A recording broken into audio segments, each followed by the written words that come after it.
In this example, we're going to be going over different types of sampling methods. So we've got cluster,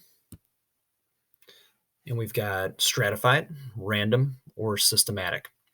If you don't know anything about these, please check out the notes from before this section. So those are online for you, and you can take a look at the definitions of each one, and then there's an example that goes with each one as well.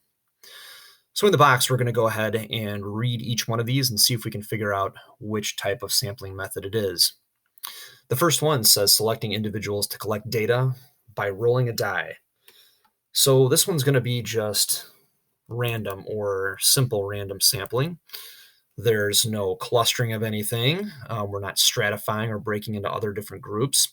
And there's really no system here. You're just kind of rolling a dice or a die and just figuring out your sample from there. On the right-hand side, we've got collecting data from this class, or a class of 6 students with blue eyes, 5 with green eyes, and 8 with brown eyes. So here we're breaking the class into 3 different groups, or we could call those strata, and we're collecting data from each one of those. We're not picking just one of them to collect from, so it's not going to be cluster. It's definitely not random or systematic. In this case, it's stratified.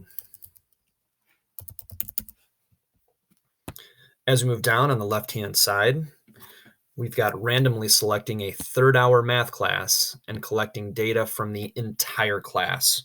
So here, what we're doing is we're taking different groups of students by math class, and we're selecting the entire math class there. So this is where you're going to use cluster sampling. Cluster sampling is where you break a population down into different groups or clusters, and then you pick every one in that cluster or every one from a few clusters. To the right of that, we've got collecting data from students who arrived at school at 7, 7:10, 7:20, and 7:30.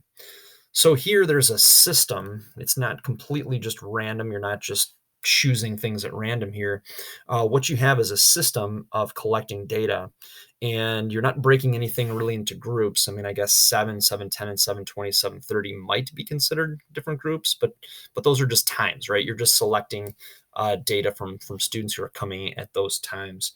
So when you break apart a data strategy into just either different times or different selections, in this case, that's going to be systematic.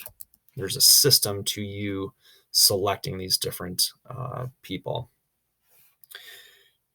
In the next one, we've got collecting data from every 7th person when individuals are ordered by height from 5 foot to 6 foot tall. So this one's also systematic. There's a system to doing this. It's every 7th person. So that's important. If we look back at the last one, we see that the data is being collected every 10 minutes. And here it's every 7th person. So definitely systematic for that one. On the right-hand side, we have selecting individuals to collect data by flipping a coin. And that's just random or simple random sampling. There's no system. We're not breaking anything into groups. You're just flipping a coin and saying yes or no. We'll collect data from you or not. The next one here, collecting data from different groups. One group has no siblings, a second group has 1 or 2, and a third group has 3 or more. In this case, we're breaking apart the data into groups. And so we want to see here, are we selecting all the data from one group or a couple of the groups, or are we going to probably pick data from each group? Now, it doesn't say each group here, but we can kind of assume that. And we don't have the fact that we're collecting data from only one of these groups. So I think out of the two of them, cluster, stratified makes the most sense. And don't worry if you're not up to speed right now on exactly how to do these. We're actually going to do that in the next lesson. We'll practice doing this for real, and we'll do that here in the next example as well, I think.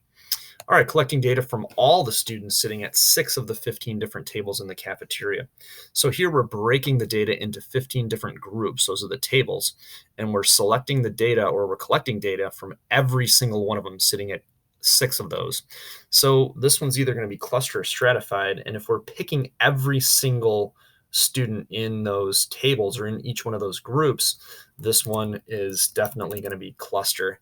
We're just picking the data from those 6 tables and like completely ignoring the other 9. So that really would be a cluster type sampling.